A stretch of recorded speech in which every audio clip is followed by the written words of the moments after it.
pledge allegiance to the flag of the United States of America and to the republic for which it stands, one nation, under God, indivisible, with liberty and justice for all.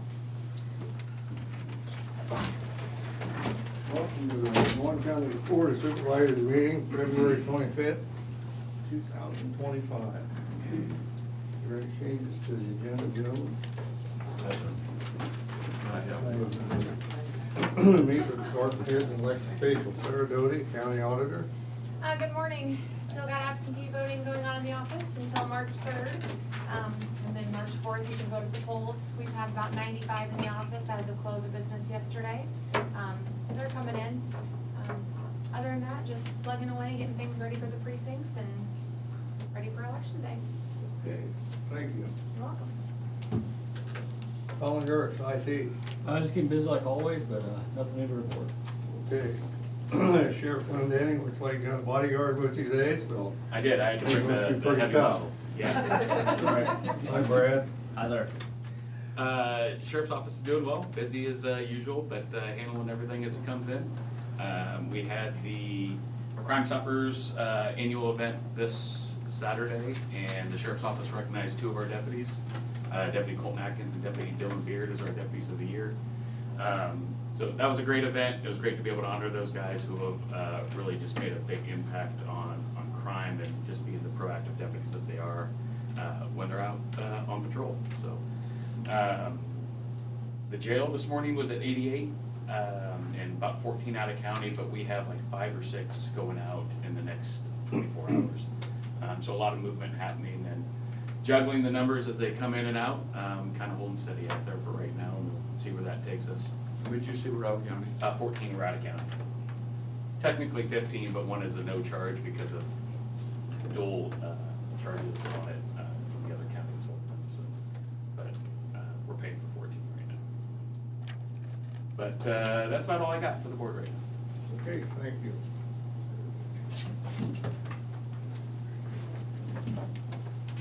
Rodney, how's the maintenance department? Doing well, just keeping busy. Have an agenda item this morning. Other than that, nothing new to report. Okay, thank you. Jared, Southeast Iowa Regional Planning? Morning. We're starting to get into the season of surveys and subdivisions here. We got one on the agenda today, a couple other minor ones in progress, one just out for review, and then another one probably coming in the next week or so. But apart from that, just keeping busy as usual. Okay, thank you. Natalie, how's the recorder's office? Good morning. Everything's going well in the recorder's office. I do want to share that the bill that the recorders were looking at introducing to modernize the fees and the recording standards. That actually did get a file number. It's under file 371. So I do, like before, ask for your support, and if you have any questions or concerns, let me know. If you speak with any of our representatives, just ask for your support for that. Otherwise, everything's going well in the recorder's office. Okay, thank you. Lisa, attorney's office. I We're know just you've been busy. Warm weather is upon us, so we'll be even busier, I'm sure. That it? That's it. Okay, thank you very much. Chris Miller, Public Health. Good morning. We're also keeping busy. We had the Board of Health meeting last week, and they've elected a new chair. Same chair, actually. Matt Shivers is our chair, and Dr. Jackson is our vice chair again. Went through some of the things that we do annually, like the signatory authority and designating Moines County Public Health as the public health facility for the county. Adopting NIMS, which is our standard for incident command. And also discussed some STI education for the community. There continues to be a challenge statewide, actually, with increasing numbers, so we definitely want to increase that information out to the public and hopefully get more people to come in and do testing and treatment, which they can do it at public health at no cost through our CBSS system, our program. As long as they meet eligibility. So we always encourage anyone who has questions about that to reach out to the public health. Okay, thank you. Thank you. Shannon, Emergency Management. Good morning. I have nothing new and exciting to report, but my weather spotter class is a week from today. It's next Tuesday night, from 6 to 8 p.m. at Cornerstone Wedding and Event Center. If anybody would like to attend, learn a little bit about weather, everyone is welcome. Okay. Thank you. Angie, Safety Department? Good morning, just keeping busy, don't really have anything to report, Okay, which is thank good you. news. Good news. Mr. Carter, Secondary Roads. Good morning. We have quite a few things going on and quite a few things getting ready to fire up. So I mentioned it last week, want to mention again this week. We do have 2 bridge closures coming up almost immediately here, beginning of next week, Monday. It's the projected start date for the North Gear Bridge, which will be a full closure, and also the bridge on Danville Road, which is a full closure. We will have a signed detour. There's not a lot of nearby options for gravel road detours up in that area on Danville Road, so we're taking the one that is the closest because it's been proven time and time again that's where people will go whether we want it or not. So anyway, there will be a signed detour up there. There is a posted bridge on that route, but we'll have some special signage for that to allow trucks to get across there. Both those closures I would anticipate somewhere in the vicinity of 5 months. We did send out letters to, well, kind of to adjacent landowners, but broader than that, to some of the area landowners too, to try to pass that word amongst people that, in the area that may use that route or can pass it on, I guess. I had a gentleman yesterday that asked, why we couldn't do half at a time and keep it open, which is a common question. I don't mind the question at all, and the answer is one. I mean, it's not something we've ever done, but when you start to tear half of a bridge out and try to leave the other half, one of the reasons you're doing the work you're doing is because the bridge is in poor condition. So when you take half the bridge away and you start cutting steel and stuff, it doesn't necessarily leave enough structural continuity to allow half of the bridge to stay open. The other, which I have a bigger problem with, is it drives the cost of the project sky high and it nearly doubles the time frame. So we just kind of rip the Band-Aid off. We save money as best we can, do it as economically as we can, and get out of there as quick as we can. So I know 5 months isn't very quick, but it's better than 8 to 10 months at a 1-lane narrow closure. So not the first time I've had that conversation in the past, but I thought it was worth mentioning. So both those projects will get going. The contractor's committed to a full crew on both. It's not, as of now, gonna be a situation where they're bouncing back and forth. So, yeah, we'll get those going, and we didn't expect them to start early like that, but we'll take it and get moving. We do have a pre-con coming up on all of our asphalt projects, so when we have better timing on that, I'll let you guys know. With that being an asphalt project, I mean, there is patching to be done that can be done this time of season, but certainly they're not firing up the asphalt plant in February or early March, so we'll have some lead time on when all those are gonna happen. So when I have a better idea on that timing, I'll pass that on. Don't have anything on that yet. And then I do wanna mention, this is just kind of a preliminary mention, I guess. The contractor for the DOT is gearing up to use this mild weather to start doing some work on both phases of the construction up north. The one I've heard most recently was on the bypass part of it. They need to install, there's a large diameter tile in the Mediapolis Road ditch, has been forever. Honestly, it's been there so long that most people don't even know what size it is. The DOT is keeping the tile in place, but replacing it with plastic so that it's got a long life to it, because it'll be underneath the pavement essentially when they're all said and done. So there may be a 1-lane condition up on Mediapolis Road in the area of the interchange over the next 2 or 3 weeks or longer. I don't know what their time frame is on that. Not a closure in that situation for the most part, but that's what I want to say next is everybody in that area needs to prepare themselves, because Mediapolis Road is going to be closed the better part of the summer. Part of the overall scope of that project is that they have to, I shouldn't say get to, they have to tear that road out, regrade it, and then repave it with concrete and widen it, all the way from Highway 61 intersection in Mediapolis out to the interchange. So, and there is a limit, they have to have it opened up by sometime in fall, and I don't remember that exact date, I wanna say it's late September or beginning October, somewhere in there, so that it'll be usable for most of harvest.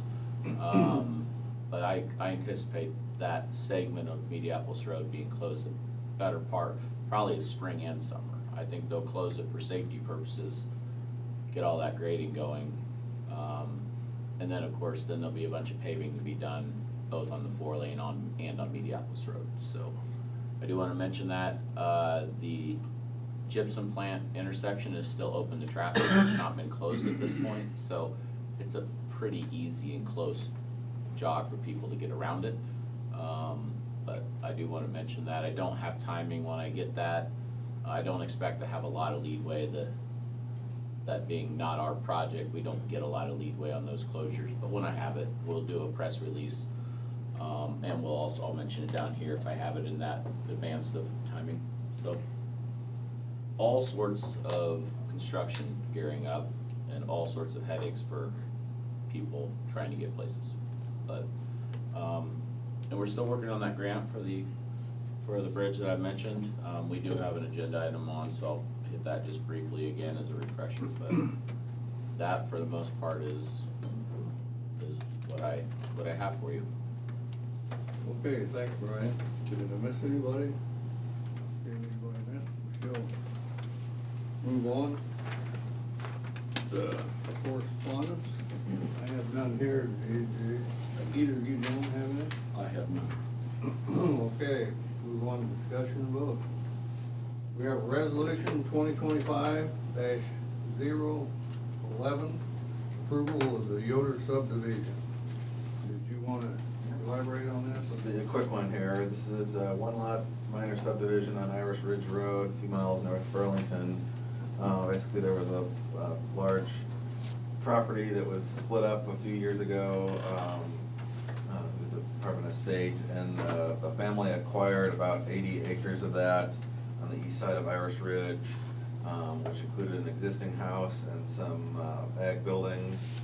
And another family member built a home a little ways to the north on that same property. So this subdivision is intended to split that property not quite in half. The other piece would be slightly larger, but this would be just about 30 acres that contains the older house and the ag buildings, and then some farmland and a pond on the same area. And then the remainder of the property would contain that other house that was built more recently, so be owned separately going forward.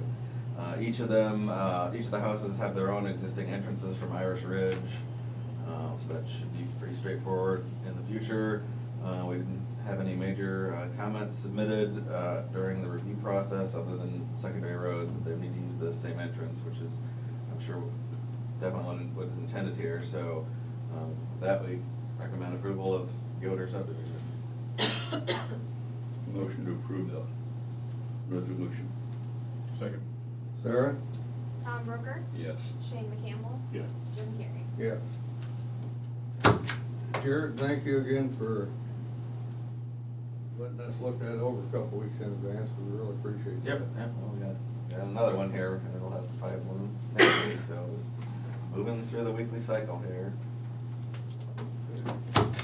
We'll sign these others later Yep, after the yep. meeting. We'll get the preliminary one signed here first.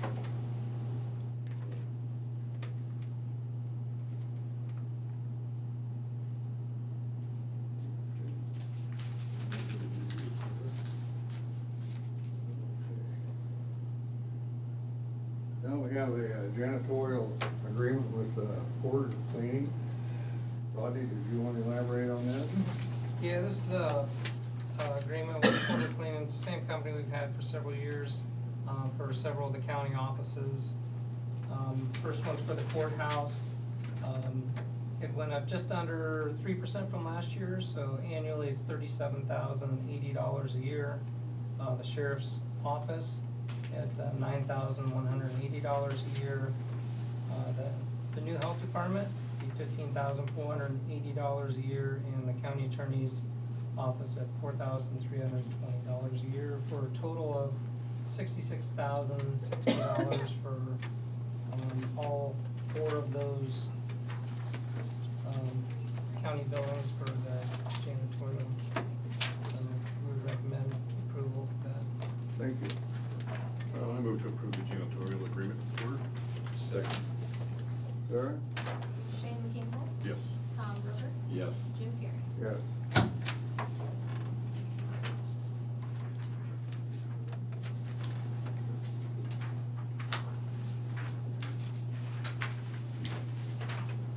Okay, now we have the approval of the amended 2025 county 5-year construction program. Mr. Carter put this to us. So I've been saying for a while now that we are included in a federal grant process. This is somewhat of just a clerical adjustment to paperwork to make the grant folks happy, I guess is what I'm gonna call it. We already had this project in our construction program. We have plenty of bridges on our radar that we don't have the money for. And a lot of, and some of them, if they're higher enough priority, sit in kind of that 5th year of our program. It was requested by the consulting firm putting the grant together that it would look better if it had the proper approach in the program, I guess, and it was in a better location than the 5th year. So this is moving it up so that it can get added to the STIP, which is a program they want to see. It will be in a different location when we finally do our 5-year program, which is not that far away, but they wanted this done quicker than July 1st being official. So it really didn't change anything, to be honest with you. The biggest thing it did was brought in a different funding source, and it's not even, it changed the project number, and I think that's actually about it. I don't think my estimate changed. So it's really a technicality that was requested of us, and we just said, no problem, we'll run it through the board and get it moving. So that's what this is tied to. This is that bridge on Beaverdale I've talked about, the first one north of the pavement that's there at the bottom of the hill. So I would request your approval, and Becky will go ahead and handle it all from there. Motion to approve the amended 5-year construction program. Second. Sarah? Tom Broker, Yes. Shane McCampbell, Yep. Jim Carrey. Yes. Thank you. Brian, can we stamp this or not? I think you can do anything you want, because I think all it is Becky pushing a button in the computer after this. I'm gonna stamp it so these guys Yep. know that I didn't do this by myself.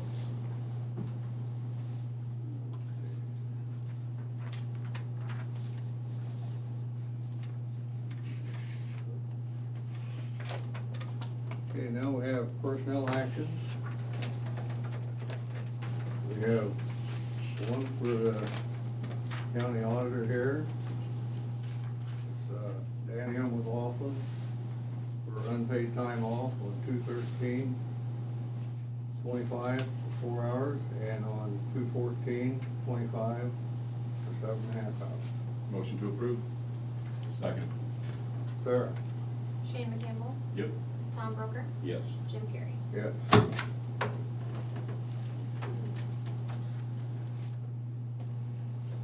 We have one here for the county attorney. It's for Cassandra Kirby, law clerk. Unpaid leave, 1.25 hours on, 1.25 hours unpaid leave. Motion to approve. Second. Sarah? Tom Broker, Yes. Shane McCampbell, Yes. Jim Carrey. Yes.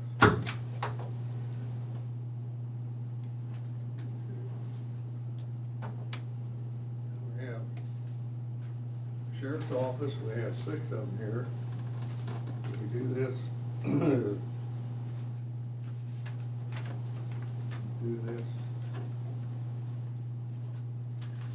all 6 of them at once. Is that okay with you guys? Yep. Okay. First one we have is, Brad Sigford, Chief Deputy.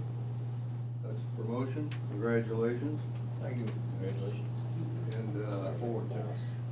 So previous rate was $87,507, and it's $111,839.21 now. Congratulations, big shoes to fill, but I'm confident that you can do that. I'm excited, thank you. Yeah. If I could jump in real quick. So Brad's been just a huge part of our office. He's a trusted leader. He's obviously a deputy. He was in the task force for several years. Became patrol sergeant, then night shift lieutenant, then day shift lieutenant. He's been a team leader, the assistant commander, and then commander of our TAC team, instructor in many different areas. Been on for 24 years, and I can remember his hire date because we got hired together. So he's just been an amazing part of the office, and he's going to do an outstanding job. Wanted to bring Brad over so everybody could put a face with a name. Most of you all know him, but he's just a get things done kind of person. I mean, if you need help with anything, he's always here to be a big part of that. Wins most of the shooting contests too, doesn't he? Yes, he does. So we're those three. And the thing to note, you won last year again, right? Yeah. Yeah, the thing to note is, how old are you? 48. Sorry. So, we have guys in their 20s that are trying to compete with Brad, and Brad's hung on for a long time.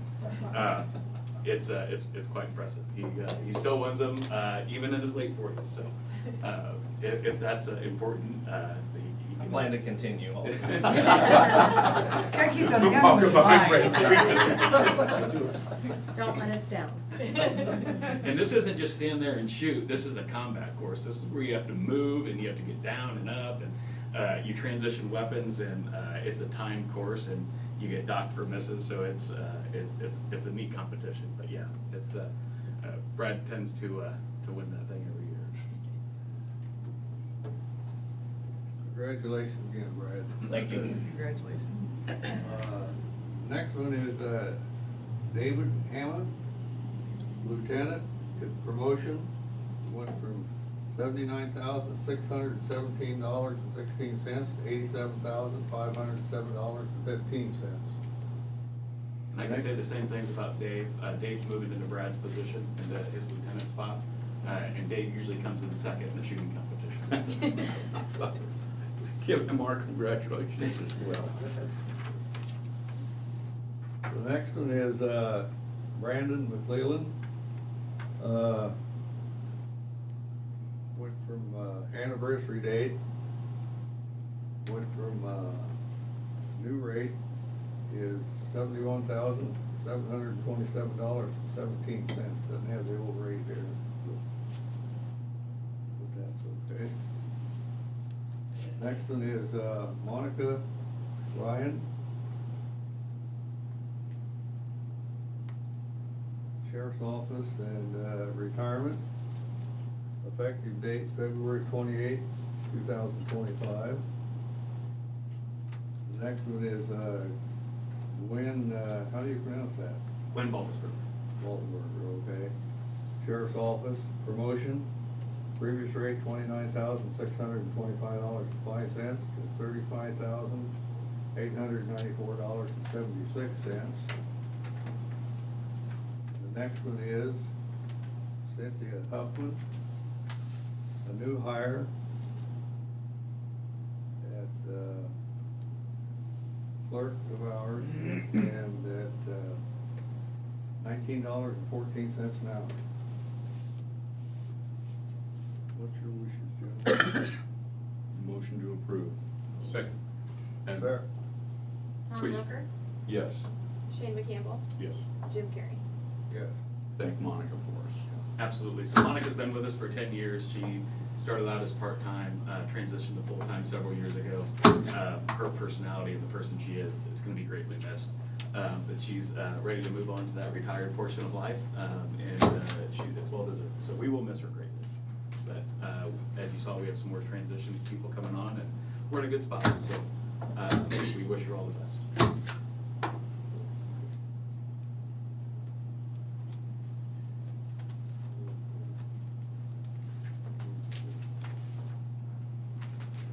Okay, now we have 4 of them for the correctional center, so we'll do these all the same, you gentlemen don't mind.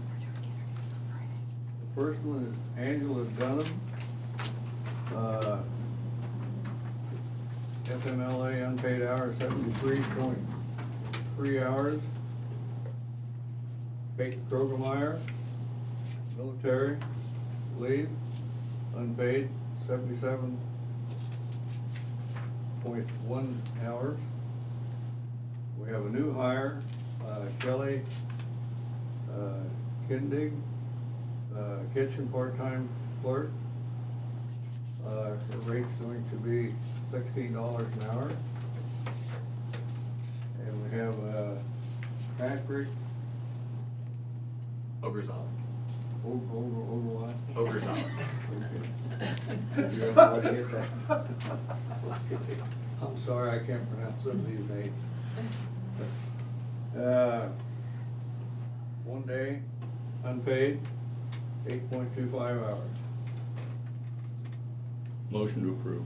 Second. Sarah? Tom Broker, Yes. Shane McCampbell, Yes. Jim Carrey. Yes.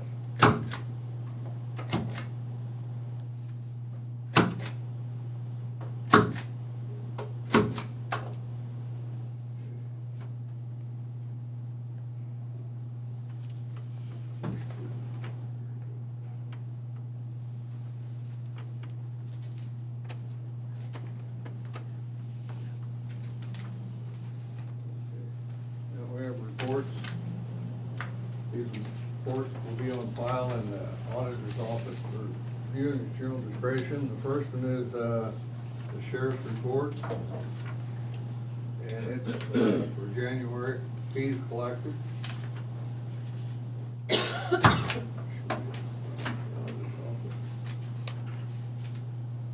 Then we have the minutes for the regular meeting on February 18th, 2025.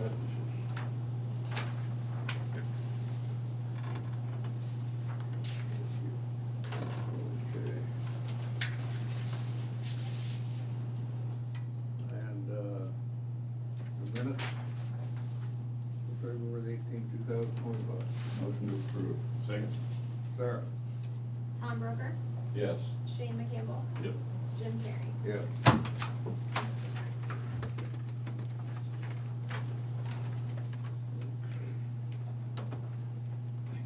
Do we have any other business? Future agenda items. I have no reason. You have any future agenda items? I do not have it. Move on to committee reports. I had Assessors Board meeting, we finalized budget. We had a Mississippi Valley Workforce Development Board CEO meeting and full board meetings. And we just did our new members and officers assessment. And then just a little Christmas assessment. I had no meeting. Yeah, you do. So, Huh? I wasn't at the conference board, I was at grandfathering in Florida. What did you do? For the assessors office? You got a meeting I with know, Mrs. I Broker. wasn't there. You wasn't there? No. Must've been something in my tea or something, 'cause Okay. Well, I was there. Tom was there in part, I He was there, guess. he was there in spirit. And then I had a college fair board meeting this morning, and everything's going pretty good. Their rental that they rented, they got $9,000 out of storing the motorhomes and them things out there in the arena area. And the dog show's still in effect, Andy, so. As far as I know, yeah, we're gonna bring it back to Burlington, so. They brought up that they're, got tarps, they're buying tarps and the 5-year program for the dog show, help pay for it, so. That brings in a lot of money, so. They said there's And what gonna be fertilizer around- they say And my, this- and the my grass house, really grows high my after house election. will be crazy. I think at one point I had 19 people Yeah. and They said there'd 20 be some over dogs in my 500 house. dogs out there, so we're looking forward to that. So that's not all I had. Moving on, public input. We'll give the public 2 minutes to call in at 319-753-8203 extension 4. That's 319-753-8203 extension 4. Or the email board@dmcounty.com. That's board@dmcounty.com. Meanwhile, while we're waiting on that 2 minutes, is there anybody in the audience that has anything to say? We would just ask that everyone continue to think of Cassie. She is in day 2 of the bar exam today. Well, She's been a walking zombie for the last 2 weeks. How many days is that? Yes. Is that a 2-day test, 3 days? It is now. I know when I took it, it was 3. They've condensed it down considerably, but Long 2 days or 3 days? it'd be a long, long 2 days. so she's in Des Moines and is taking Wednesday off to recuperate, thinking somehow that's gonna be enough, but. That's nice, so she's like, She's gonna need at least taking one. Wednesday off, I'm like, you're not taking the whole week? Her brain will be fried. Yeah. It already is. You ought to get a bottle of Tylenol and put on her desk when she comes back and tell her this is her. So once she gets done, we're gonna start training her in earnest for the caseload that she'll take over once she's sworn in. Welcome back, I'm back.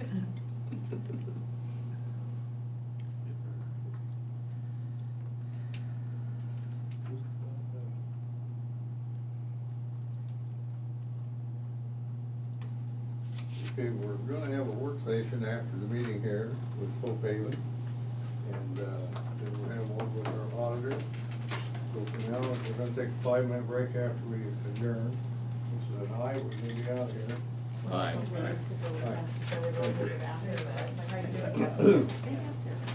We've made I'm hot, headway on I'm the hot, plan. I'm hot. Haven't made good headway?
Okay, we're here for a work session with Board of Supervisors and Hope Haven. That would be you folks. That would be us. Would you like to introduce yourself for the Yep. record? Do you want us to stand or? No, you can Okay. sit down, we got speakers up there. Okay. You're not. I'm Cheryl Plank, and I am the actual Chief Strategic Advancement Officer for Imagine the Possibilities. As you recall, we merged just over a year ago, and this is Brock Anderson. Yeah, Brock Anderson, I'm the advancement administrator for Hope Haven, the division of Imagine. So I brought Brock along as my support person. He's been around a lot longer. I've only been here 3 years, and so as we talk about properties, he has probably more background than I do on it. So you want us to start, or? Go ahead. Okay, so how this all came about to have this discussion was we have a lease with you all for land that has been around for many, many, many, many years, like maybe 50 years. And the lease has changed over the years, but people haven't really followed or kept up with the lease evidently. And so when we came to tell you that we were going to close our Can Redemption Center, we understood that we owned the Can Redemption Center and the land with the Can Redemption Center. But when we went and talked to our realtor, she looked on the GIS and it shows that the county actually owns the land and the building. Sarah and I have had a few conversations about this. But my understanding, and from talking with my predecessor, Bob Bartles, who, when I called him, was shocked. Like, he thought the only land that we were leasing from the county was the land around Walton Lake. And so we had built properties over the years on all this land. And our assets are showing that we do own it, but it's not on the GIS that we own it. So we have some properties, and I don't know, Sarah, if you want a copy of what? I have some quick claim deeds also, if you want copies of these. Okay. I'll give you copies Oh, of you do, those. okay. So, and I know it's gone back and forth, like the land has been, the properties and land have been deeded back and forth over the years from us looking at the history. From us looking at the history of everything. And, so, all of this started with the Des Moines, Arc, that Hope Haven then became the Des Moines Arc became Hope Haven. And so a lot of this has continually been transferred back and forth. And I do know, which is really even before my career started, so it's been around a long time, but early on in my career, we were always encouraged not to own anything as a nonprofit, and we don't pay taxes on anything, we don't do anything, and we were always encouraged just to try not to own land, but that's changed in the last 25 years. That has not been a big deal. So what we're here for today is to say, we're trying to do our fact finding, we're trying to figure out what we do own and what we don't own, what you all own, what you don't own. Because when you say Lenox Park, as I look in the history, that includes like Douglas, Racine, what's the street that Walton, North something? So it includes a lot of that. Northern Drive. Northern Drive, yeah. When you say Lenox Park, but when you look at the lease that we currently have, it talks about certain blocks. It doesn't talk about the blocks that the Can Redemption Center's on. And so, but I'm telling you, I've been spending hours on it. It's very confusing. We had our attorney look at it. He agrees it's real confusing. It's hard to figure out what's what. But when I look at the lease, it doesn't include block 7, which is where the Can Redemption runs on. And so we're wondering at some point, did that section get deeded to us? We don't know. We don't have deeds to support that. When you look at the paper, Sarah just sent it out. When you look from 16 up, those are what's in question. When you look from 17 down, we have the deeds on all of those. And those are all over in that same, all these properties on here are all in the same area. So that's where we're at. We're doing some fact finding because we went to do that. We also, because we thought these were all our assets, they've been on our books as assets all these years. When we merged with Imagine the Possibilities, they saw that they were on our asset list, so we had to do appraisals on all of those properties. But now we're going, well, if we don't own them, should we be renting them? And we built a lot of them over the years. So that doesn't mean anything either, right? Like, I mean, we got grants, we got donations to build a lot of the properties over the years. So this is, for us, fact finding. What do we need to do going forward? Our foundation purchased some of the land in the area. I mean,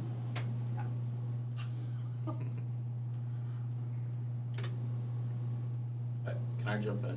please. I think you gotta start at the beginning. You're looking, your question is like massive and big picture. Yeah. And overwhelming. But the, where you've started and perhaps working with Sarah, and I don't know what all's been gone on, I knew this topic was coming up, but you have to start with who has the underlying land ownership. It is possible to own a building Yep. on leased land. Yep. So the fact that you build buildings doesn't mean that they're not your buildings.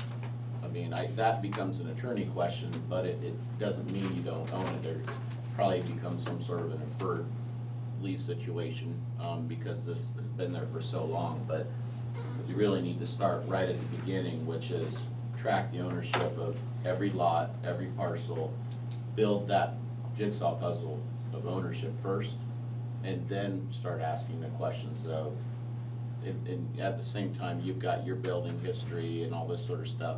Then you take that on top of the ownership, but focus on the underlying land ownership first, and then take it off from there. That's my opinion. And Trent, you obviously have more experience on that, but. Yeah, I mean, the first thing we need is a title opinion on the parcel in question. I'm, honestly, I thought we were talking about the Hope Haven where the residents are. So I'm a little surprised to hear about the Redemption Center.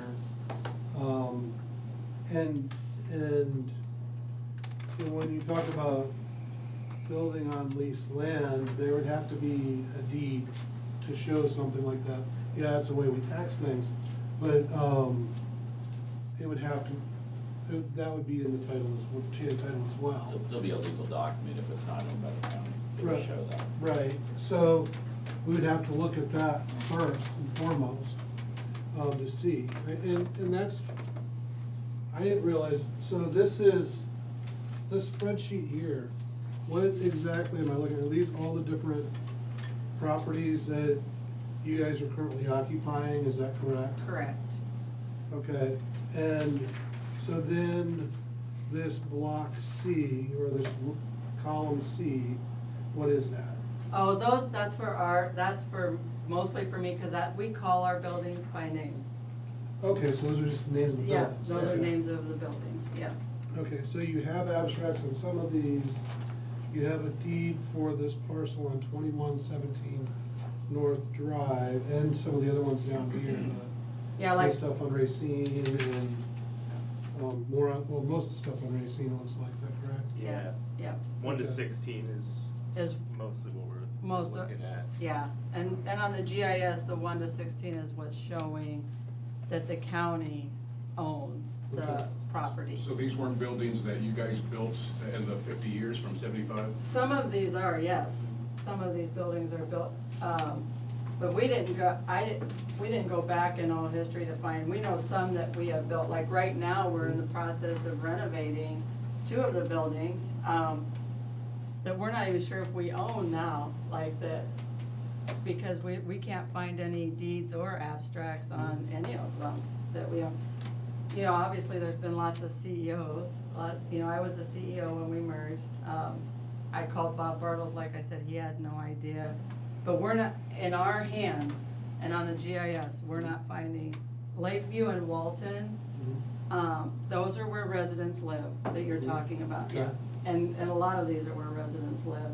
But our work services building, if you see that, that's what we call it, work services, the Well, can. Okay, you're using names, okay. Yep, use names, the work services and the can redemption. Mhm.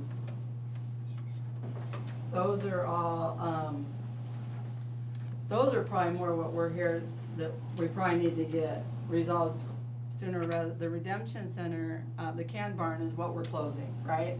So we're closing that at the end of March. Does that all just revert back to you? The two properties next to that, we do own, that's foundation purchased. However, not according to this, I mean, it's so hard. It's, But you don't, Are these the unknowns? on the work services building and the redemption center, did you guys built those, correct? Yeah. we built most of the building, I mean, in our history, most of the buildings there, we were built by our organization. There were some there that were, I mean, there were some that were Do already you there. know which one? Yeah, so, I think the only one that was there was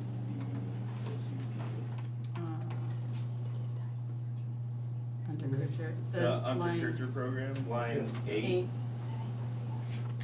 That was Art built that, I believe. Right, and so, yeah, Right, oh, yeah. and here's the deal, like, do we just have to, I mean, as, sorry, I don't know your name. Brian? Yeah, as he just said, we really just have to start from scratch and looking to see all this stuff and figure it out. The problem is, these are all on our asset sheet, and we're trying to close our 2024 audit, but maybe we're not able to.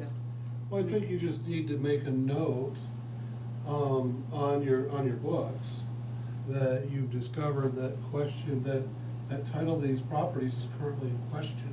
So you're gonna have to have an auditor's note that states that. Okay. Because this isn't something that's gonna get, we're not gonna sort this out in a short period of time. I know that. I'm well aware, yeah, and that's, yeah. So, yeah, so Sarah said, bring your list of the things you're showing as your assets, and then we'll have to go from there and. What's the work services building and that, why is, that's getting closed up too then? No, it's, so as Sarah and I talked, it's like, well, if all these, we better look at all of our buildings and see in that area, because, the lease is supposedly covering that whole Lenox Park area, which includes Douglas Avenue, so that's why we're looking at all of these, because we need to figure out who owns them. We need to figure out ownership and The only before we way to- put more money The only way into- to do that is title searches.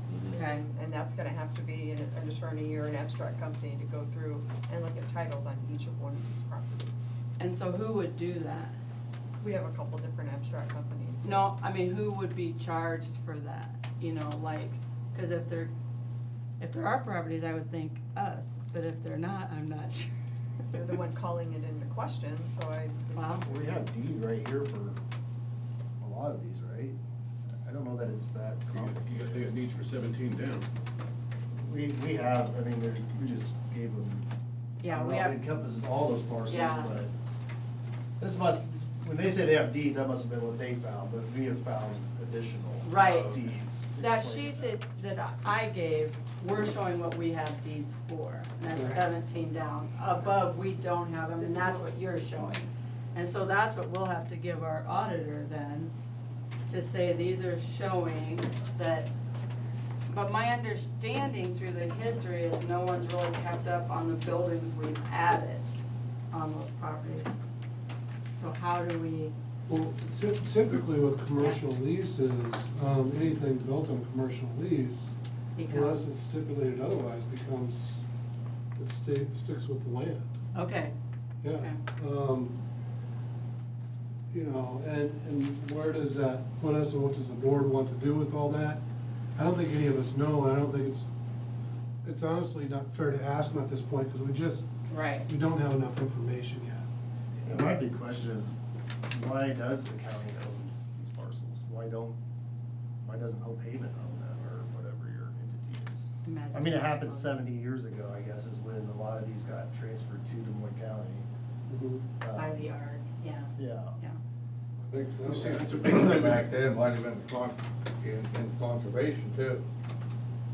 Gotta go back and check on that, see if that was in conservation, right? Cause I kinda remember when, I can't remember his first name, Welder was the conservation director back in the sixties. And some of that land down there, they talked about it, and that Walter Lake was brought into it, you know, I don't think they wanted to get rid of the land, but they was okay having some stuff built on it. Yeah, I mean, I guess, if, once, obviously, we have to establish what it is, what's owned by who and that, but why couldn't the county just give them the property? Like, why does the county have ownership of it at all? I mean, Old Haven does own other parcels in that area. What happens down the road if Oak Haven just dissolves, you know, like some of them, you know, and that ground sitting there, that's. It's your liability. It's currently your liability. It would be their liability if they owned it. Well, and that's a good point. That's the other thing we're trying to figure out, is should we, I mean, we have insurance on all this, and we would need we would need some of it anyway. But if the county owns it, you all probably should be having insurance on it. Depends on what the original lease Yeah, says. that's If right. we Well, still the- own it, it would depend on that original lease document.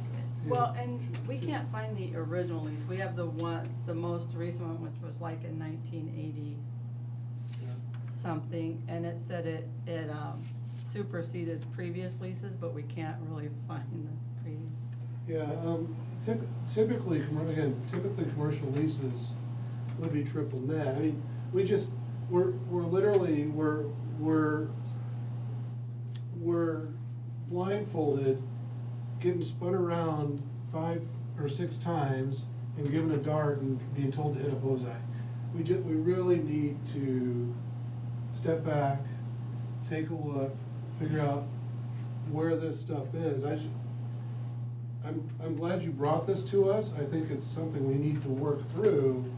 We really need to, you're right, when you say we're looking for information, and then we can go from there. I mean, to try to make even an inference of this is which way we're gonna go, we don't know. Trent, is that a common practice to build, commercial buildings on somebody else's property? I mean, that happens a lot? Yeah. I wouldn't say it. Well, I mean, it's Yeah, happening here in this situation. It happens, I mean, it happens, I wouldn't say it happens a lot, but I mean, it does happen. It's not uncommon. No. I assume Leaks down off if the Haven county Road, was gonna get rid of this property, that there are state laws on what a county can or can't do with property. There is, and when we look at things like, because one of the first hurdle, and that doesn't go away, is always the constitutional hurdle. If we're gonna try to give or donate land to a nonprofit, is we have to show a substantial public interest. And so it's really easy to do that, I would think, and again, it's up to you guys. But to say that, hey, where you have residents and you're doing those things, it's a lot easier to do that, to show that. Where we run into problems is, say, like the Redemption Center that's now closed. Right. So we can't gift that because it's not, you know, it's not supporting a specific public interest. I mean, essentially, you'd probably be looking to sell it, right? Yeah, it's not closed yet. It closed at the end of March, but that's how this all came about, is we were going to sell it. We were Yeah. looking at selling it and realized, oh, we can't, because it's not ours to sell. Yeah, so then we start running into some problems with that. So what is it, they become a landlord then and can lease it out? I mean, how's that? Well, we can lease land if we own land. I mean, it's not what we wanna be in the business of, but, well, that's what I'm saying. We need to dig a little bit deeper, but that's, if that's the direction you're wanting to head, I think for us to donate land to a nonprofit, for them to just turn around and sell it, that I would have to do research on. That's a little tougher pull. I would have to find some case law that's. Well, and at the same time, we're okay, I mean, if if we can't and it's yours and we just vacate it and it reverts back, that's, Yeah, I mean. that's that fine might too. be I mean, what we has just need to happen. know Yeah, what yeah. direction we need to go. And Megan, Megan's our CFO, I don't know if she has any questions from where we're at, but this really was the beginning of fact finding for us, trying to figure out what is ours and what's not, and what we need to do with it going forward. How soon are you guys trying to get out of the redemption center?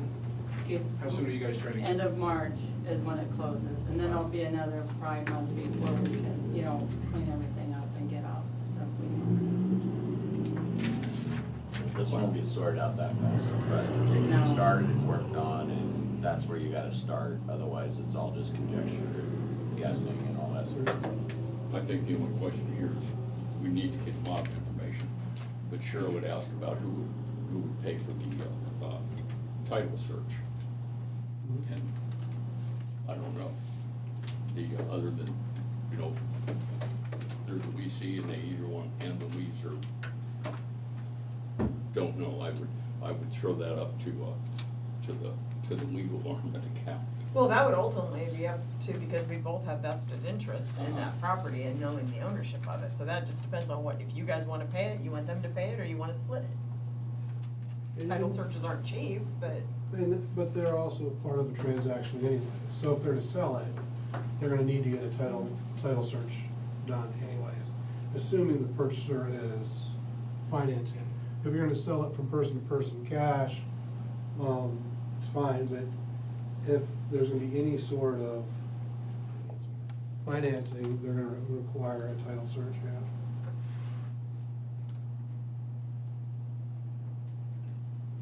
Well, you got one thing right. I don't know what the heck to do yet until, yeah, there's still a lot more information that that we need to acquire, that's for sure. I think the deeds for the land are probably pretty readily findable. The leases is what I guess I'm more curious about, those lease agreements, and you said that they kind of encompass, we have a lease agreement for this area, not specific to Well, parcels. Sarah was saying that the lease we have covers all of Lennox Park, and when you look at That's awesome. Lennox Park, you see those pieces of all of it, but when you read the lease and it talks about the blocks that is included, it does not include all the blocks where all this property is. The lease does not include all of them. And that's in my unprofessional review of, it's from you can imagine those that do that, but have stacks and stacks and stacks of papers and printing out all these different plots and trying to figure out what's ours and what's not. And some don't match up. Some really actually don't match up, and we own streets, roads that go up to some of our buildings, which is even more bizarre. But it's way before most of our time, and so just trying to get a handle on it. And do we wanna keep putting money into buildings? Cause we're in the process of doing a couple $100,000 renovation to 2 of our buildings. And it's like, should we be? Like, if it's not ours, should we be? Yeah, could you share those leases? Yeah, I have it on, I didn't bring That's a fine. copy of it, but yeah, I can share that. Do you guys You have? should Just wanna have forward the it to me, I minutes. can get it to them. Has Okay. anybody looked at the past minutes, or, just to see if, For Sarah? what? Just to see like when this transaction was done, like if there was any kind of, things that was stated that, why they For those- transferred over. And a lot of these are in the seventies. No, I don't, I don't know. the last time that we did anything was probably a long time ago, I don't. Yeah, I didn't know if there'd be something in the past, like, minutes and that. If I have like I can look and see if I can find something, like these are from 75. Yeah, I don't know. I know the lease that we have, it's like $1. Uh-huh. Let me see if I Yeah. can find. Yeah, it's $1 for 100 years or something like Okay. that, $1 a year for 100 years. Well, none of that really matters, it's gonna be ultimately what sorts of deeds were filed Right. with the recorder's office, and that is going to require title searches on each and every parcel. Pick your priority title searches, start there, and then let's come Yeah. back to the table once we Right. have better information. I've been through more old board minutes than anybody in this room, probably by multiples, and yeah, So you you're can wanting find to- good information in there, So you're the expert. but a lot of stuff is not there that you wish was there. it's Right. really hit or miss. That's not where you wanna hold your breath on, right there. It's worth looking if you have a date range. No, I agree, I But- think title searches is where to start. It sounds like the parcel or lot or whatever the Can Redemption Center is, focus on that for now. Yeah. Get a title search going on that. If the board's gotta decide if they wanna split it or not, I don't see, that's up to you guys. Like Lisa said, that's not a decision for us, but pick a spot, focus on that, and then if you wanna broaden that out and go, then broaden that out and go. But until you know your underlying title search results, a lot of this, and you can pull the lease stuff out at the same time internally, but you gotta know your underlying title results. And leases of that nature were probably filed with the recorder's office, since it would have all involved county land. Yeah, this is just redemption center parcels, basically. That's what all the, yeah. Since we're starting with the one property, the Yeah, that's what Can Redemption Center, Just. and that's the property they would like to rid themselves of. I would guess you guys come up with a title search and bring it to us and say, this is what we found. Okay. Then we have a number of other things, and then we'll have something to talk about. Does that help if once we're looking at that one property and see what's there? Or not? Yeah, I think because all the rest of the properties are, you're still using for your stated, purpose, correct? Yes. Yeah. So I do think that one's probably gonna be a little bit different than the others, even if, I mean, and we'll see who owns it too, but I do think that analysis is gonna be different. The results of that title search could cover some other areas too. I mean, it's not necessarily gonna be just one lot in that title, so that one may answer some other questions. Until you get it going, you just don't know. Yeah, I'm open for for handling it financially and just see where we're at then, at least we got somewhere to get started. I said it for them to handle it financially, the first title search. Oh, okay. The ones that brought it to us and would like to eliminate or rid themselves of that particular property. Yeah, and I'll take it again back to our exec team, cause the reality is if it's not ours, it's so hard, like, and we can't sell it anyway, and we put the money into a title search, then we go. But I mean, it's gotta happen somehow. Well, you would have had to pay for it if you were gonna try to sell it to anybody True, else. but then we'd be getting money back from selling it. I mean, and, yeah, and we're as a nonprofit, we're in a really rough time of our lives, right? Where Medicaid's considering being cut and 99% of our revenue is Medicaid. I mean, I get it though. I mean, I get all of it, but it's just not good timing on our. What's the title searches run for a property, is that really expensive? Depends on how far they gotta go back. Yeah, I'm thinking so- they're gonna go far. So it's, anymore it's root of title plus is 40 to root of title, so, it used to be, and I loved it, cause I'm a super dork and like that, but it used to be they would go all the way back to when we got the land from the Native Americans. And you'd read those and it would just be super cool. But now it's 40-year root of title, so they go back at least 40 years, and then they find the root of title from there. So it doesn't go back nearly as far as it used to. With these, they might end up going, they very well may just go back to these 1970 deeds. Yeah, I mean, there's various deeds going, some 71, 75, 76. But that may be where they go, because that would be 40-year root title. So you could pay for a full abstract, like the old-fashioned kind, and that would be several $1,000s. It's still not cheap, but generally not as expensive as that. Well, I think prior to these deeds, we know was county land. I mean, so my guess is they'll just need to go back to figure out what happened in the 60s, 70s when all this was being leased out, and then where it went from there. So it's gonna be a few $100s Yeah, minimum. And we just, there's a lot we don't know. I mean, you know, if you look at this deed, so it was from the Des Moines County Association for, and, you know, I'm not supposed to say this now, right? The retarded children. I mean, that's what it was called back then. Yep. And so what organization was that even, and then they deeded it to the county? And did that, was that organization closing, was that already part of the county, I mean, there's. So who the ARC knows? was, the ARC was not a part of the county, it was just in Des Moines County, and the ARC became Hope Haven. Okay, so- is that what that is, or, okay. Yeah, I'm sorry. Okay, so that's how Yeah. you It was say, ARC before that's it how you changed say the that name to now, Hope okay, Haven. I'm with Yes. you. Yeah, sorry, yeah. I just wanna see this party get started, so we can find out what the deal is. Yeah, I think the best case is just focus on that property Okay. right now, and then, like Brian said, might bring light to some other issues. And I like what you said too about, we just need our auditor to put a note in there to say, we don't know, basically. Yeah, that's how you get through your audit, Yeah. it's If we'd like to get that closed, and yeah, this came up. All right, I guess we have our marching orders for now. Yeah.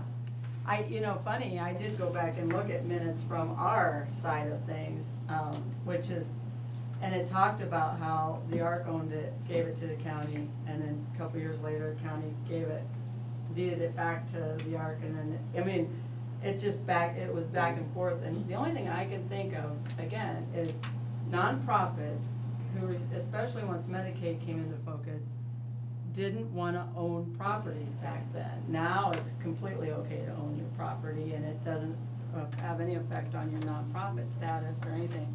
I think that was part of it. Over the years, why we kept building on the property without a lease that really showed what was what, that's pre my time too. So, but the notes are interesting to read. I don't know that I wanna go back as far as you talked, but it has been fascinating to read all of it, but it's very time consuming.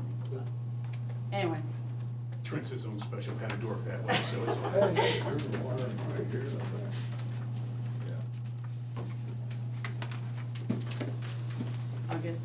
I'll get that lease sent to you that we have, to see if it matches what you have. Okay. Well, thank you, appreciate it. Thank you. Helpful, so we know where to start now.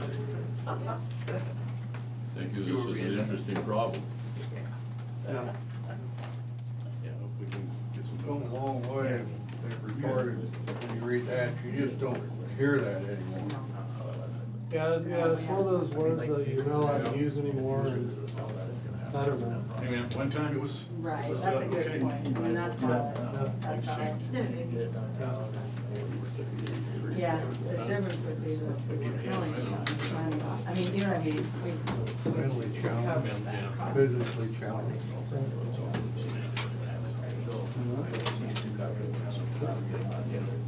Bottom line is they need some help and support. Wow. That's a good start, I mean, that's a big step. Yeah, all right, thank you. Like Bill Brizzy. We've always had it, it's always. We're gonna take another break before we go back to the. No, I don't. All right, well, I played. That's my question. Richard Pryor, him and Chevy Chase. I don't know about one. Oh, yeah, I've seen that. Yeah, I think I just.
You're good to go. And that isn't what they said. Okay, we're here for work session with the budget director and the auditor. Good morning. Morning, Cheryl, we'll leave it up to you to start out. Well, since this thing's 8 pages long, do you want to just go through comparison 2 to put the budget column, which is the ones that have changes? One thing, let me start off with what Greg's back there. On that first page, 3, 6, down about 7, line 7 or something like that, where it goes current net property taxes. Yes. And you look over and you see where it went down. Yeah. Almost $500,000. That's what we were talking about last year when you came in and you had the graph that showed us we had all that revenue from, because, and that graph, that's the public graph, it comes from the Department of Management, said this is on their tax base. We multiply it by their levy, this is what they're gonna get. But that was what we were talking about, we didn't think we were gonna We'll get. get it, yeah. So anyway, so for, so it went down from about 6.5 million to about 6 million. So, yeah, if we'd spent that, we'd have been in trouble. Yeah, understood. Yeah. Thank you for the.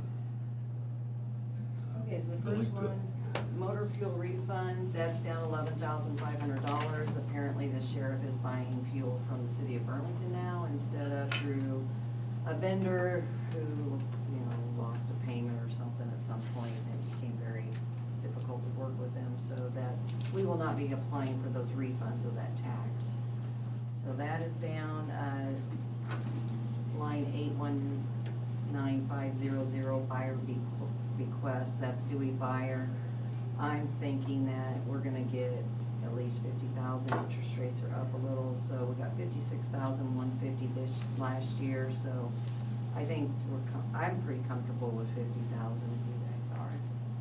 And then you covered the current net property taxes, so, if we jump down to excise tax revenue, that's based on the levy rate that's set and the value in the excise tax column, so that's gonna be down a little bit. Homestead will be up a little bit, $3,515 more. Then we jump all the way down to 2-tier replacement, that's the new House File 718, the first 150,000 on commercial property gets the residential rollback. And Commercial property tax credit or whatever it is, they revised that, yeah. yeah, now it's called 2-tier replacement, Yeah. so you'll see where right below it, that goes down $17,885, because they are phasing out that commercial and industrial replacement, and the 2-tier above it is replacing that. So they're replacing 17,000 with 12,000. There you go. 22% reduction annually in that commercial and industrial till it goes away, and we only got a couple more years left on to think on that. So then we drop down to local option sales tax. I think 230,000 is reasonable on that. We've got 240,000 in 2024, 228,000 the year before that, so I'm comfortable with 230,000.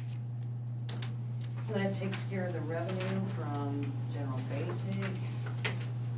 Then we go into the next page, we have transfers for the GIS department. That's up $10,000, and secondary road fund, this is for general basic transfers, $6,654 increase. So then the next line that has an increase is my salary, that is skewed a bit. I don't think my numbers got changed in the current year to what was actually budgeted.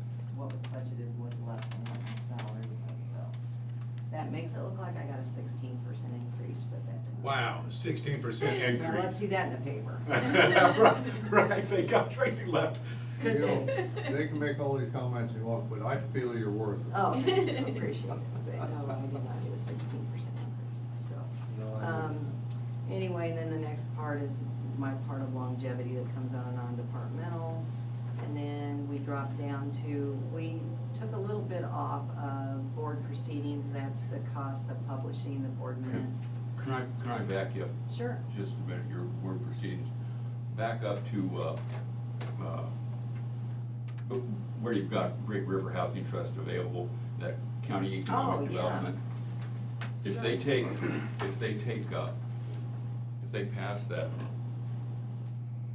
franchise fee, that'll hit, economic development for $14,000-15,000.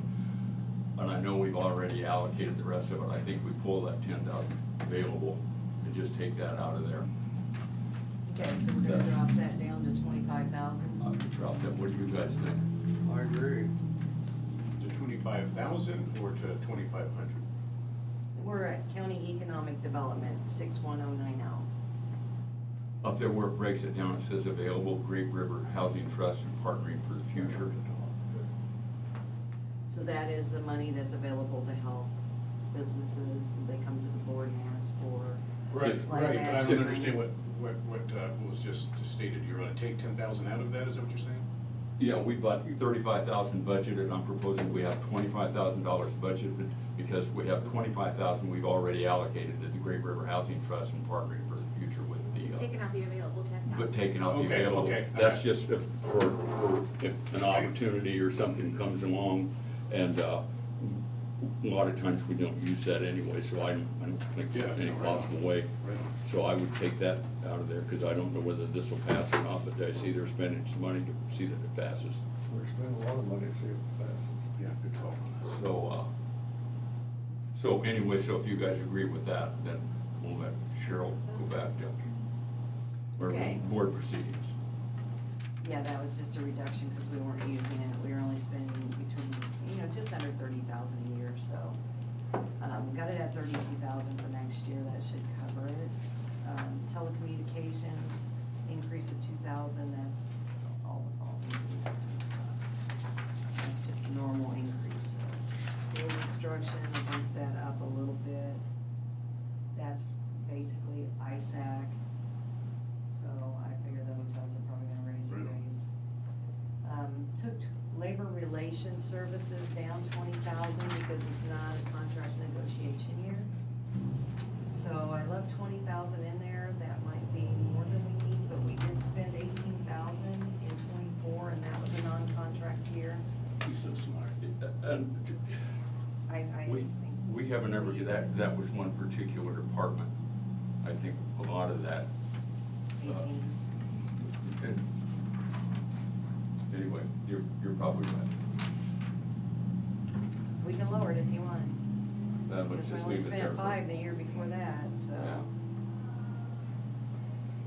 Yeah. Okay, next line, planning and management consultants, that's, cost advisory services and compliancy group.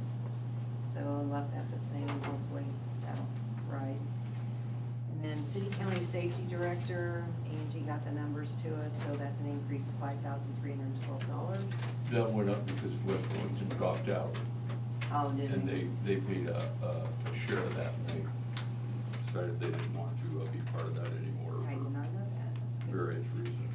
Good to know. Next line item is dues and memberships, and I listed the ones that we've been paying, and there's a small increase, that's all that I know about, so.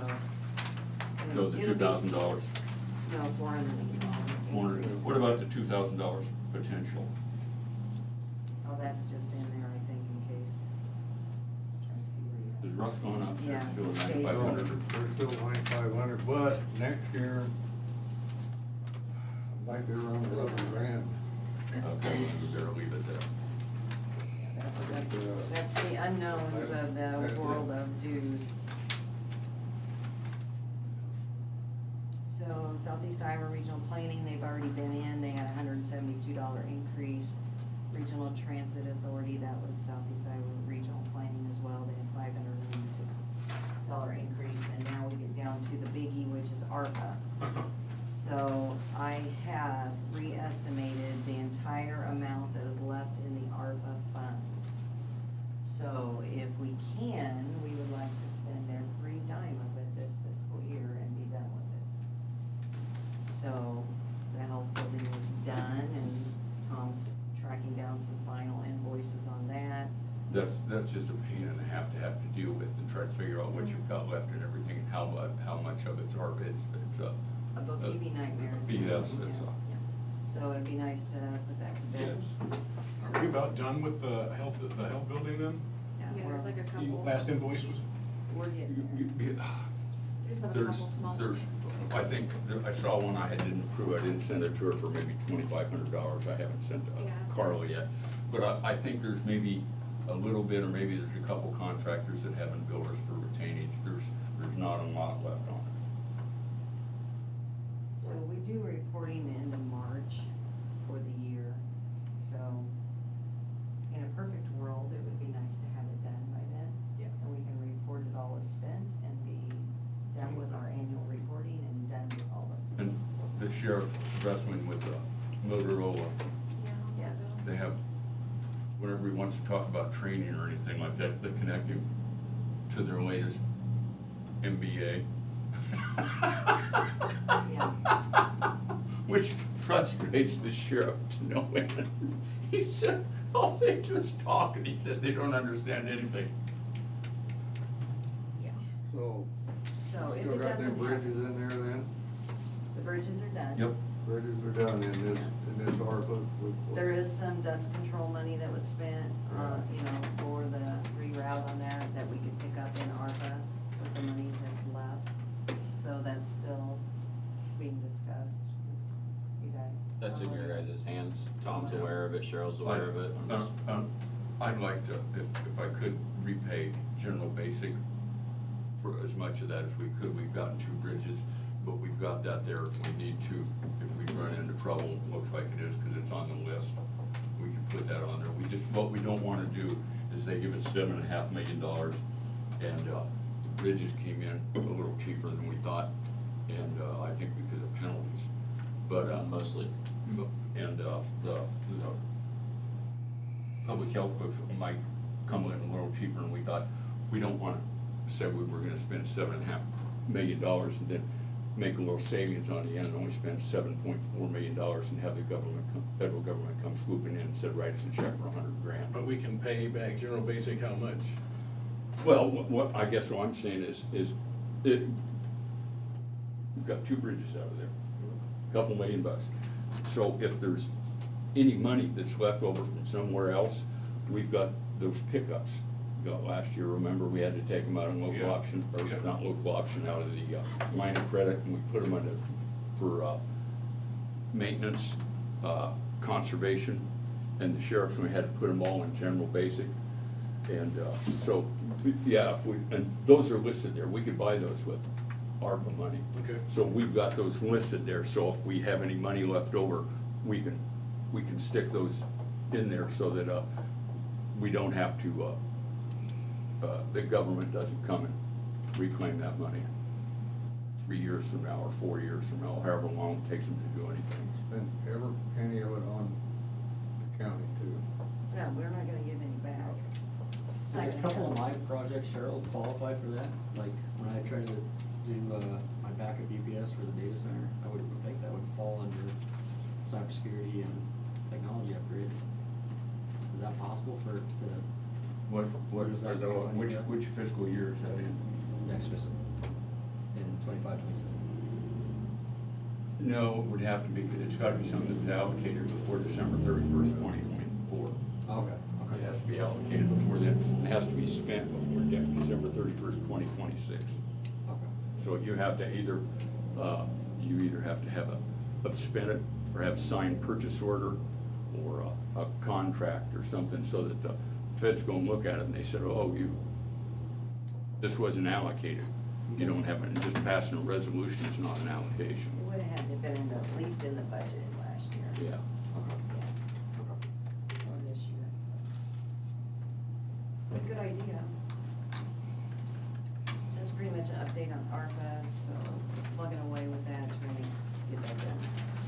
So, then we get to general supplemental, of course, that negative $221,079 is the taxes for next year based on the levy rate staying the same.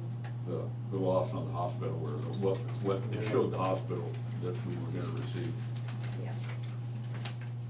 Property tax taxes are up a little bit, excise tax revenue's down, so that kind of washes, and then commercial industrial is down to 22% that they're taking away as they phase that out. So that's all of the general supplemental revenue changes. And then expenses, FICA and IFRS, that's just changes on my salary and some township trustees, I think. And then the group insurance is my portion, 62% of my group insurance comes out of that line item. Tort liability, Tom got me some new numbers on that, so that is, they increase on that, 26 cents a month. So, rural services. So we show an increase in the net property taxes, 52,989. Jump in again, the hospital is not located in the unincorporated area, so all the taxes, or all the value from the hospital that came off were not included in the rural, the unincorporated area. So those taxes went up a little bit. So did fund balance, did that, to make up for that revenue, did it come in, did you have to tap in? I'm sorry, I should. No, we didn't get that revenue. What I'm just saying is when last year when we figured, it shows that there, we just, that's all in the unincorporated area. So that would have been in the urban tax. And the hospital did not pay taxes for 2 years, waiting for the court settlement. Right. So we didn't collect any money to give back to them. It's for your operating expenses that, well, you didn't budget any expenditures thinking that you're gonna get that, or Right. did you, and you had to get into fund Oh. balance? No, we didn't either, we didn't. We did not budget any, that, the Any- moment we saw that Common, yeah. increase, Yeah. we thought, well, if that happens, it happens, but, yeah. We weren't gonna spend money we didn't know we were gonna get, so. And thank you for letting me interrupt. No, that's fine. Appreciate it, That's fine, thank not a you. problem. So. I'm married. Now, I wanna be respectful, I know it's not. This is not. Pam? formal. Pam's Don't worry listening. about it. So delinquent, mobile home taxes went down a bit, I think, that's just small change stuff. A local option sales tax, I bumped that up to 480, I think that's possible. What do you What's think, this Tom? vote gonna do for us on that, I don't know, it went up to 480 last year, so if we were gonna lose that, it would take $30,000 from rural services basic. I don't know whether it'll pass or not. It's, I don't know, because they get 20%, secondary roads gets 50%. Well, I'm okay with dropping that down, because we only got Well, we'll 456. know before we have to certify this. Yeah, but it'll already be pretty much over by then. Yeah, we have, when we come up with levy rates next Tuesday. I gotcha, okay. Okay. My recommendation is leave it in Leave it there, in just there. don't plan on it to make a balanced budget.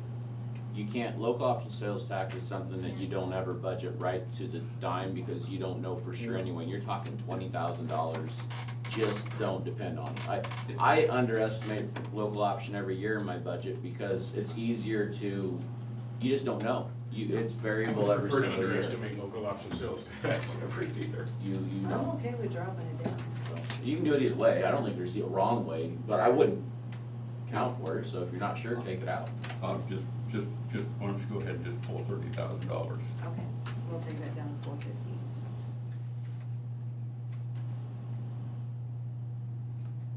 Okay. Excise tax revenue, like I said, that's auto-calculated, elderly credits down a bit, ag land replacement. Yeah, these are just adjusting. Two-tier replacement, commercial, industrial, we've kind of talked about how one replaces the other, and don't ask me why they don't correlate with the same as general basic, because it's just the way I think it's gonna happen, so. Any questions on revenue for rural services. Okay, so the first line of the expense part is secondary road transfer, that's an increase of 43,122. Burlington Library and Minneapolis Library, I looked those up on their actual contracts, so those are good numbers. We have contracts, we have contracts on those? Yes. Okay. Yeah, can I interrupt on that? On that contract, that was a 10-year contract last time on that building. We renewed it 3 years ago. It's, yeah, it Three or was four- recently. We got 7 years ago. Probably. Well, what, 3 or 4 years, I don't remember, it's been a while back, we renewed it. Is Danville, I know they said they were gonna fix that, is Danville, has anything changed there? I thought we did something The different with library? them. What was they gonna What are the, fix? do they have, don't you remember? Well, Was we the give city them that manager said they were 10,000. gonna look at it, Yeah. and you were gonna get Oh, access to the oh. library? Not that I know of yet. They I did. still don't I think thought we we can go did. in there. I'm pretty sure they did. They did? Yeah. They should've Almost let, they 100%. should've Should've let notified us know Danville. then. Yeah, I don't know if they let us know right to ask, but yeah, almost 100%, but they did. God forbid if I'm on the board the next time, I remember having a and conversation with John. that contract comes up, I'm gonna vote no on Burlington Public Library. Just give them what. If they pass this, I we vote have no to. on it anyway. They, And Jim all fired up. I know they did, just because, yeah, because me and John were talking, he We're going says, so now Jim can. smooth. Jim Right, wants to be just upset get about right that. through. I'm glad to hear that, yeah. No, It is frustrating, yes. It's frustrating. You bet it is. So the contracted rock haul will be next year, so we will have that $310,000 expense. We budget about $158,000 a year, so. And that's why it's in the we don't- spring of even numbered years, right, Brian? It's taken me years to remember that. I look every time you ask me, because it seems like a lot, but when you haul rock every single year, it all runs together. I can never remember whether it's the even or odd, Yeah. but it's the even, the last, Next year. Yeah. yeah, So I took, next spring. I dropped, re-estimated down to 0 because we really won't be spending that 150,000 this year, but it is to help keep that steady so we don't have a high and a low on our levy rate for the taxpayers. Yeah. Mhm. So, the next line's a dust control, we do that annually, so. Airport Authority, Tom and I talked, we have rural services supplemental we can use for just a few items, and the airport is one of those. And since the state's formula took and lowered our levy rate automatically for us, thank you, House File 718. Right? We can use that if we want to, and we'll keep that pretty level then, keep that levy rate pretty level by using supplemental, so it's up to you guys. Went through that last year. Makes that sense. We were at 361, and the maximum levy's 395. So when he was in last year, our rural services tax base went down 1%, I don't remember, about 1%, I think. It went down. So when they send out the notice and they said, you know, this is gonna be your new levy rate, they said, you know, you're at 390, you're at 361, the maximum is at 395. Your tax base went down, so you can raise your levy. We decided not to raise the levy because we could use that general supplemental, because whenever they lower that, we can put that in general supplemental, and without harming the money that's gonna go to secondary roads, and keep the levy the same. So whatever short of 361, you know, the levy they gave us, we can put that in general supplemental, and the levy rate will remain exactly the same for rural residents. Is there anything else that you can use the rural supplemental for? Yeah, you can use it for FICA and IPERS taxes, you can use it for group insurance, all the things you can use general supplemental for. Okay. So I've set up all those line items in Tyler, and it is ready to go if you guys wanna do that, so. Right on. Okay. So that's why that shows a reduction in the expense line item for Airport Authority of $24,483, because I moved that over to Rural Services Supplemental. So with township clerks and trustees, I raised that a little bit because we, you know, do pay them a stipend for going to their meetings, so, they actually used $690, you know, so far this year, so I'm like, okay, well, maybe we need a little extra. So it's minimal. So next page, page I wouldn't do 5. that job for $690. Especially those fence disputes, Oh, no, forget oh, it, it's not oh. worth it. God bless them. Yeah, Yeah, no you kidding. gotta thank those guys, they do a lot of stuff for nothing, really. So next thing is the general obligation bond, that's, Fund 17, we'll be using that fund next year for the line of credit. That's $924,760 that we can borrow and save the taxpayers money on their tax rates. So, drop down to rural services supplemental and you see the revenue and expenses for the airport authority. So that will wash. And then, Fund 31, that's line of credit for the current year, so we switch that line of credit from fund to fund each year so we can show the auditors that we zero that fund out every year. So that's why it's so confusing for everybody to follow that, so. Then we get to debt service, reduction there due to the fact that the hospital value is no longer there. Credits, homestead, I'm thinking was a little low last year, so I'm re-estimating that 94,000 versus 83,000 based on the first half of what been paid, so getting a little bit more than we thought. And then on the very last page, we got that 2-tier and commercial industrial, that thing bouncing back and forth, and the ag land above that is a little bit higher than I anticipated, so. And then expenses for the line of credit and the interest and bonding attorney fees, that's all for that line of credit that we pay off annually. That's everything. So I think on you guys, there should be a balances by fund report, yeah, stapled to the very back. Yep. If everything stays constant, this is where we're at. We would have an 8% ending fund balance in general basic, 14% in general supplemental, rural services would still have 46% ending fund balance. But that's misleading because of the rock hall. Yes. That just sits there. Yep, it's gonna wipe out some of that Yeah. next year. So 17% overall. Secondary roads won't stay that way either. I will not end with a $408,000 balance. If you remember, I've got a $2 million paving job for Pleasant Grove Road that I've already declared that if our revenues don't look good going into next year, we'll pull the plug on that. So I don't know that you guys would have picked up on that, but I will not end with a $408,000 budget. That's just too little a bit of money. So just so you know. Yeah. In case you do, you can have that new cement we had poured down there on Minneapolis Road breaking up. Yeah. Redone.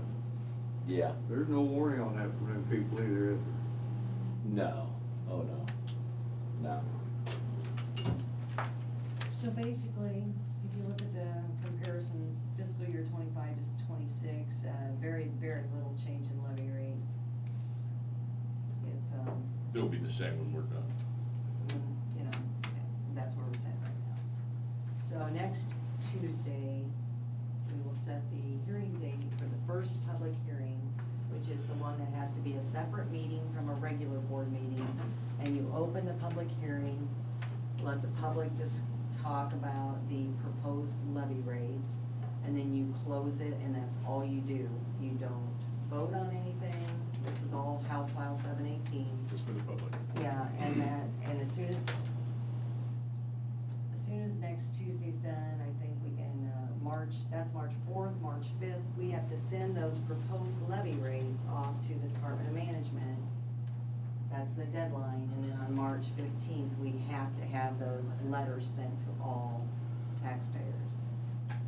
So the letters are gonna show an automatic 10% increase in our values. Yes, I don't get Across that. the board, state of Iowa.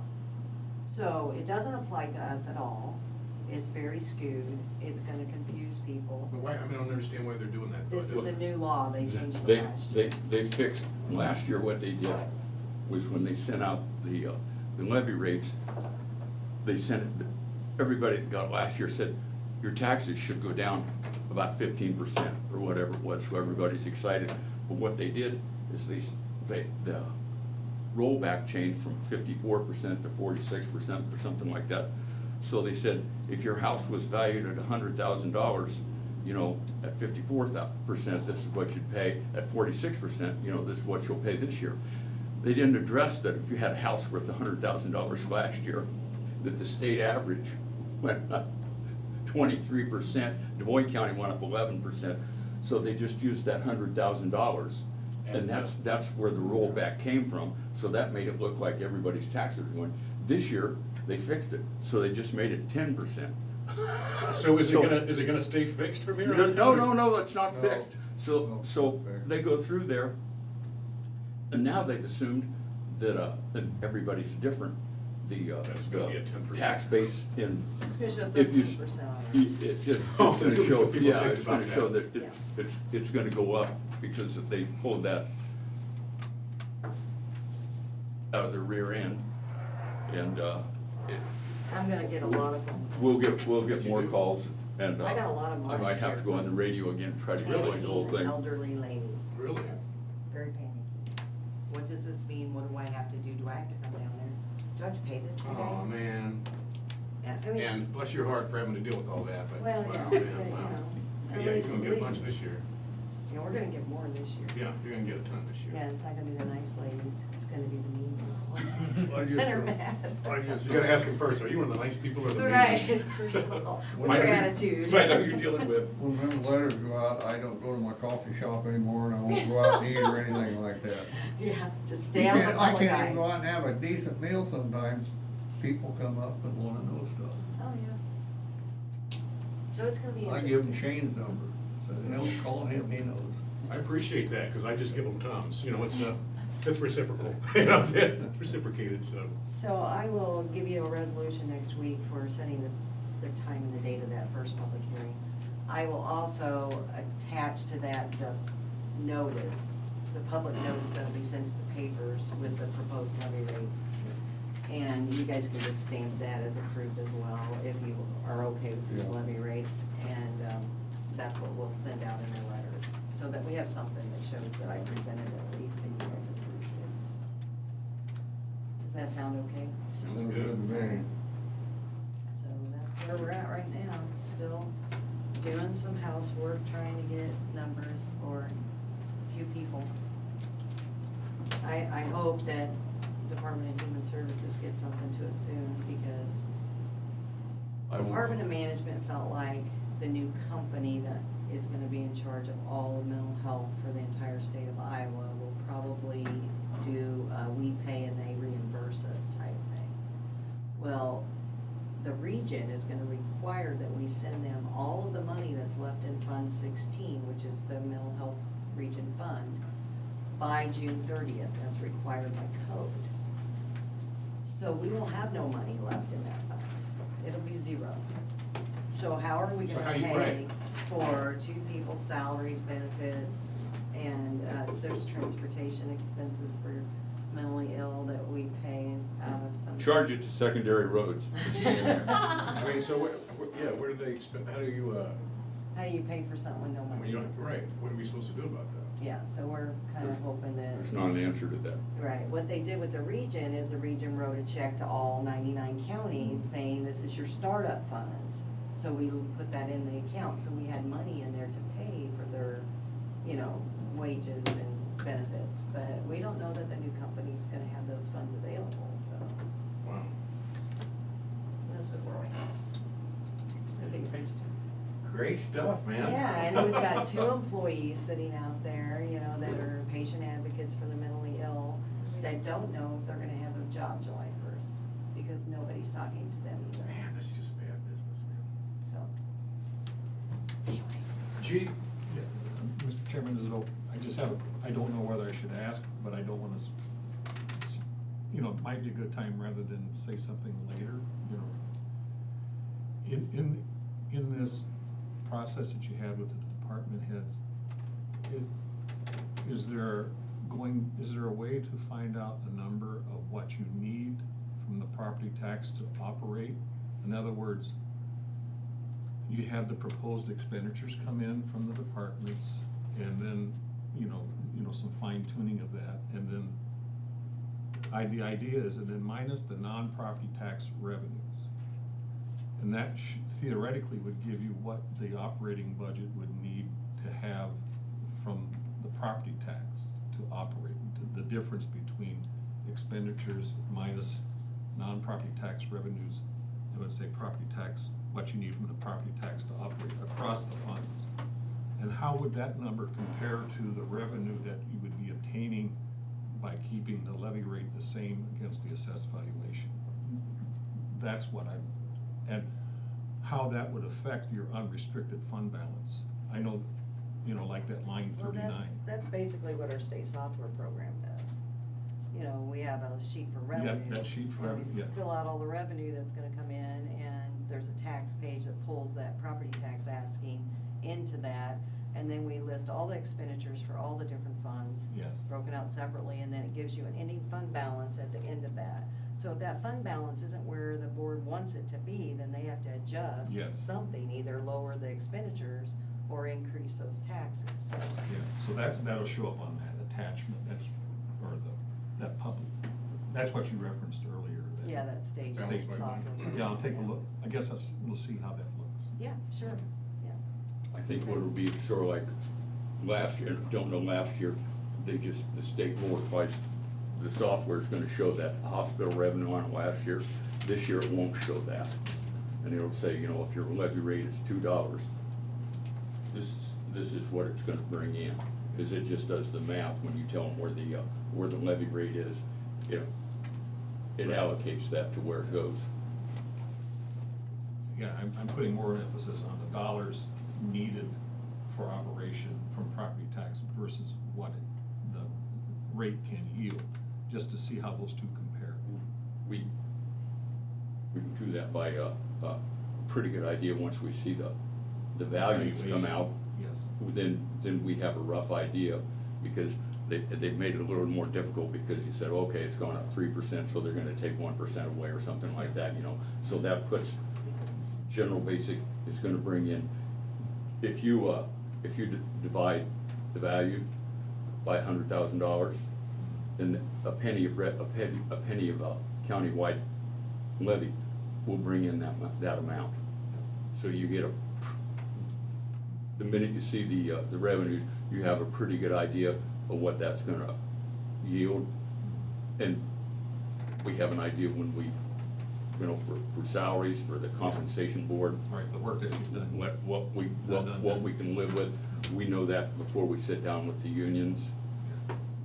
And with House File 718, if we don't levy the amount that they say is our maximum for the general basic fund, we don't get to use general supplemental. So general supplemental is the fund that we use for health insurance, FICA, IFRS, several of the other, Yeah. bigger expenses all like tied juvenile together. detention.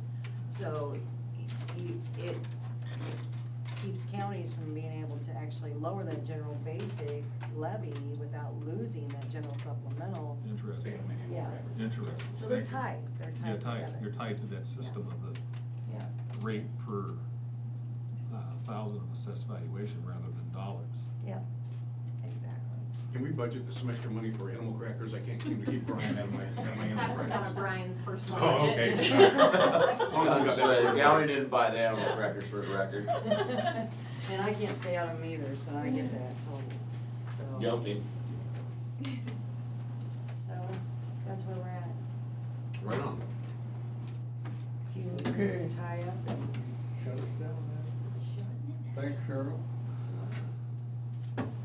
Thanks for your work. Cheryl, you're so much better than Brian's